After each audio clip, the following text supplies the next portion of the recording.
மகர ராசி நேயர்களே, மகர ராசிக்கு குலதெய்வ வழிபாடு, கர்ம நிவர்த்தி, நிலையான செல்வம் மற்றும் வாழ்க்கையின் வெற்றியின் ரகசியம் என்ன? மகர ராசி பொறுப்புகள், பண சுமைகள், மன அழுத்தங்கள் உங்களை அடிக்கடி சோதிக்கின்றதா? அப்படியானால் இந்த குலதெய்வ வழிபாடு உங்களுக்குத்தான். இப்பதான் இந்த நாள்ல தான் செய்யணும், இப்படிதான் செய்யணும், இந்த மாசத்துல தான் செய்யணும் அப்படின்னு ஒரு கணக்கு இருக்கு. அந்த மாதிரிதான் நிச்சயமான உழைப்பாளிகள், பொறுமை மிகுந்தவர்கள், பொறுப்புணர்வு அதிகம் உள்ளவர்கள் வாழ்க்கையை தீவிரமாக எடுத்துக்கொள்வார்கள். ஆனால் சில நேரங்களில் தனியாக எல்லாவற்றையும் சுமக்க வாழ்க்கையில் மன அழுத்தத்தை உருவாக்கலாம்.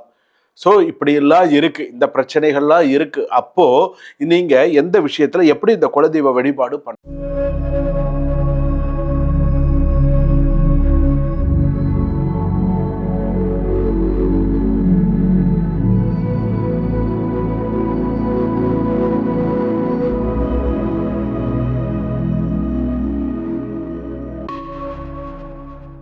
யஸ்ஸிவோ நாம ரூபாபியாம் யாதேவி சர்வமங்களா தயோஹோ சம்ஸ்மர நித்யம் சர்வதோ ஜெயமங்கலம். மங்களம் பார்வதி கௌரி, மங்களம் பரமேஸ்வரி, மங்களம் லலிதா தேவி, மங்களம் மீனலோச்சனா. உலகெங்கும் வாழக்கூடிய ஆன்மீக பரிகாரம் நேயர்கள் அனைவருக்கும் வணக்கம். நான் உங்கள் டாக்டர் வி ராஜ்குமார் சிவாச்சாரியார் பேசுகிறேன். தற்பொழுது நாம் பார்க்கக்கூடியது இந்த ஆன்மீக பரிகாரம் சேனல்ல நம்ம நிறைய விஷயங்கள் நம்ம பார்த்துட்டு வரோம், நிறைய விஷயங்கள் சொல்லிட்டு வரேன். அதில் இன்னைக்கு அதி உன்னதமான ஒரு விஷயம் என்ன அப்படின்னா குலதெய்வம். இந்த குலதெய்வம் அப்படிங்கிறது குலத்தை காக்கக்கூடிய, தலைமுறையாக ஒரு குலத்தை காக்கக்கூடிய ஒரு குலதெய்வமானது. நம்ம எப்படி வழிபாடு பண்ண வேண்டும்? சில பேருக்கு ஆண் குலதெய்வமாக இருக்கும், சில பேருக்கு பெண் குலதெய்வமாக இருக்கும், சில பேருக்கு பார்த்தீங்கன்னா குலதெய்வமே தெரியாமல் கூட இருக்கும். என்னுடைய முன்னோர்கள் என்ன தெய்வத்தை எனக்கு வழிபட்டாங்க அப்படின்னு சொல்லி தெரியாமல் கூட இருக்கும்.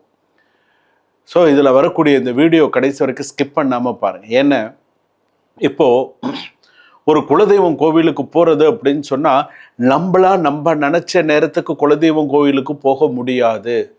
இறை அருள், அந்த இறைவன் உங்களை கூப்பிடணும், அந்த குலதெய்வம் உன்னை கூப்பிடணும்.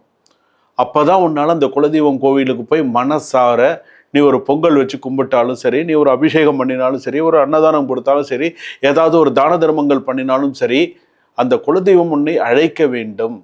ஸோ அந்த மாதிரிலாம் நிறைய மரபுகள் இருக்குது. அந்த மரபுகள் என்ன அப்படிங்கிறத நம்ம பார்க்க போகிறோம்.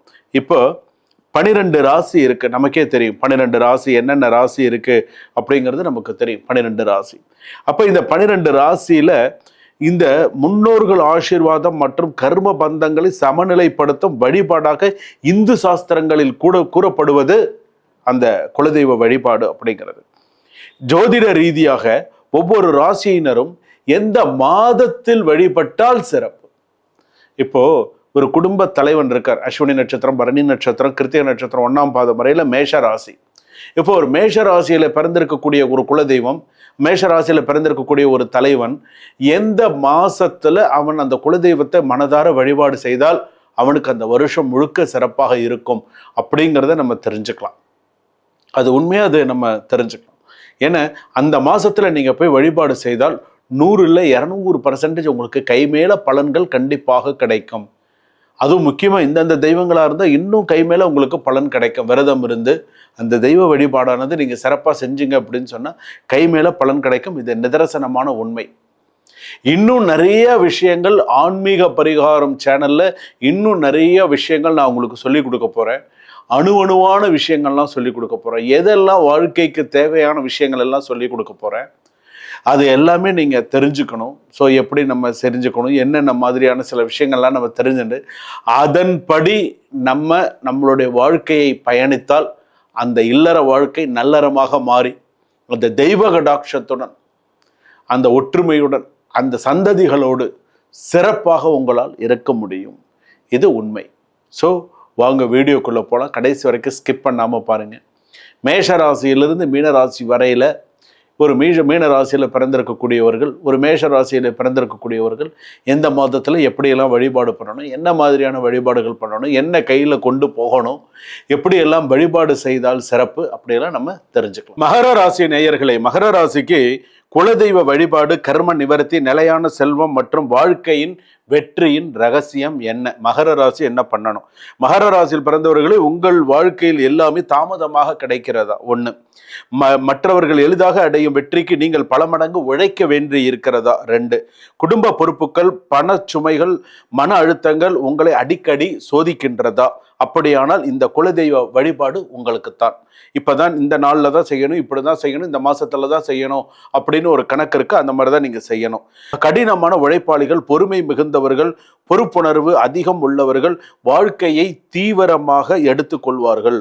ஆனால் சில நேரங்களில் தனியாக எல்லாவற்றையும் சுமக்க முயற்சிப்பது, மனக்கவலைகளை வெளிப்படுத்தாமல் இருப்பது, அதே போல தங்களை தாங்களே அதிகமாக சிரமப்படுத்திக் கொள்வது இவர்களின் வாழ்க்கையில் மன அழுத்தத்தை உருவாக்கலாம். ஸோ இப்படியெல்லாம் இருக்கு, இந்த பிரச்சனைகள்லாம் இருக்கு. அப்போ நீங்க எந்த விஷயத்துல எப்படி இந்த குலதெய்வ வழிபாடு தை மாசத்துல பண்ணணும், மாசி மாசத்துல குலதெய்வ வழிபாடு செய்தால் உங்க ராசிக்கே சிறப்பு. குலதெய்வ வழிபாடுனால இந்த 2 மாசத்துல நீங்க போங்க, நீங்க சிறப்பா வருவீங்க உங்களுடைய குலதெய்வத்துக்கு. அடுத்ததாக, இந்த மாதங்களில் குலதெய்வ கோவிலுக்கு குடும்பத்துடன் சென்று வழிபடுவது மிகவும் சிறப்பாக கருதப்படுகிறது அப்படின்னு சொல்றாங்க.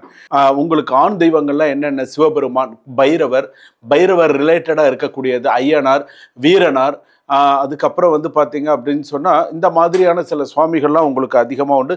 பத்ரகாளி அம்மன், அது போல நீங்க இப்போ வெளிநாட்டில் இருக்கீங்கன்னு வச்சுக்கோங்களேன், செந்தூள் காளியம்மன், இதெல்லாம் உங்களுக்கு வந்து இப்போ ரொம்ப சிறப்பான ஒரு அம்பாளாக இருக்கும். உங்களுக்கு தீய சக்திகளை அகற்றி தைரியம், பாதுகாப்பு மற்றும் வெற்றியை வழங்கும் தாயாக கருதப்படுகிறது அப்படின்னு சொல்றது ஒன்று.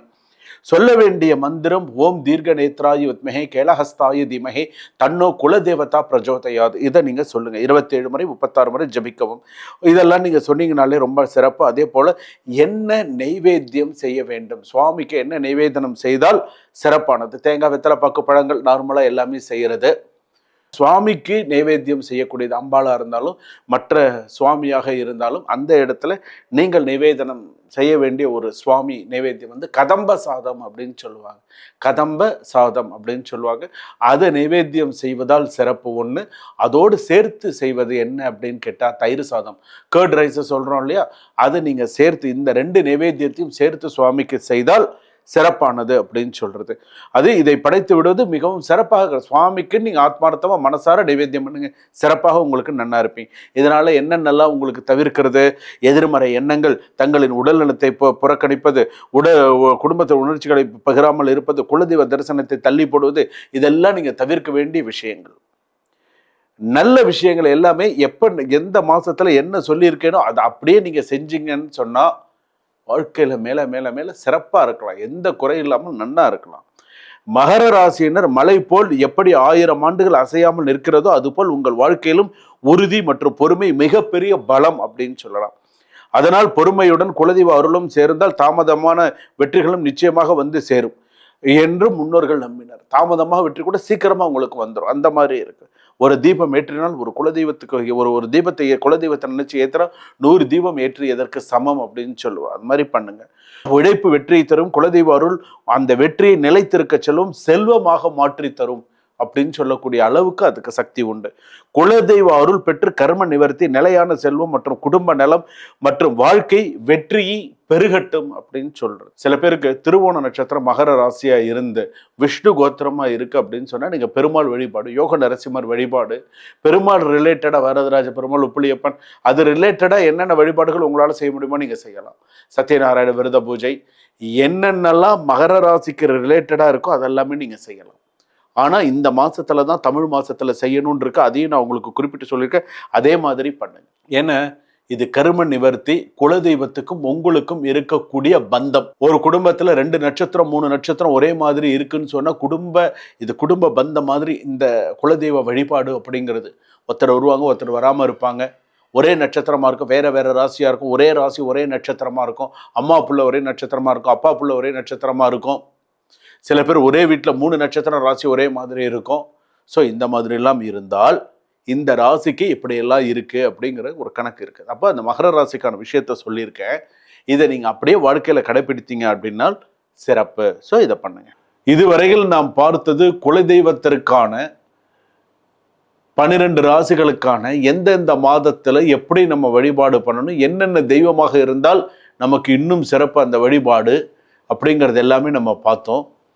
இதில் உங்களுக்கு ஏதாவது சந்தேகம் இருந்தால் கீழே டிஸ்கிரிப்ஷனில் நம்பர் இருக்குது, கமெண்ட்டில் கேளுங்க, ஃபோன் பண்ணி கேளுங்க. சாமி எனக்கு இந்த இடத்துல இந்த சந்தேகம் இருக்குது அப்படின்னு நீங்கள் கேட்டிங்கன்னா உங்களுடைய சந்தேகம் உங்களுக்கு நிவர்த்தி செய்யப்படும், உங்களுடைய சந்தேகத்தை தீர்த்து வைக்கப்படும்.